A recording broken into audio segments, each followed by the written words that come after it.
Hello વિદ્યાર્થી મિત્રો, કેમ છો બધા? મજામાં ને? મારી YouTube ચેનલમાં આપ સૌનું સ્વાગત છે. તો આજે આપણે જોઈશું પાસો. દેખો પાસો. હું ક્વેશ્ચન પૂછીશ, તમારે જવાબ કે વાદળી રંગની સામે કયો કલર આવે? એને તો લાંબી લાઈન પસંદ કરો,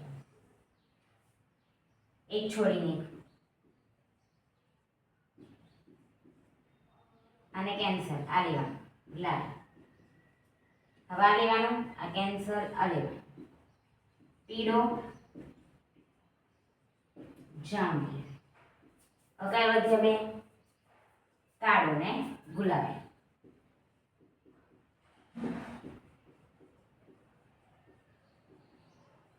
હવે મેં તમને પૂછ્યું કે વાદળી રંગની સામે કયો આવે? તો લાલ. એમ પૂછું જાંબલી રંગની સામે કયો આવે? તો પીળો. એમ પૂછું ગુલાબી રંગની સામે કયો આવે? તો કાળો. બરોબર. વાદળી રંગની સામે કયો આવે? તો લાલ. જાંબલી રંગની સામે પીળો. કાળાની સામે કયો આવે? ગુલાબી. તો આવી ગયું. It's simple. એમ પૂછે કે પીળાની સામે કયો કલર આવે? એની સામે જાંબલી. આમ જ કરવાનું. પહેલા સ્ટેપ પસંદ કરવાના, એક લેવાનો, એક છોડવાનો, એક લેવાનો, એક છોડવાનો. પછી જે વધ્યા એને એકબીજાની સામે સામે. આની સામે આ કલર, આની સામે આ કલર. સિમ્પલ થઈ ગયું. એટલો ઓકે. ઓકે વિદ્યાર્થી મિત્રો, જો તમને મારો વિડીયો ગમ્યો હોય તો લાઈક, શેર અને સબસ્ક્રાઇબ કરજો. મળીએ નેક્સ્ટ વિડીયોમાં. Bye bye.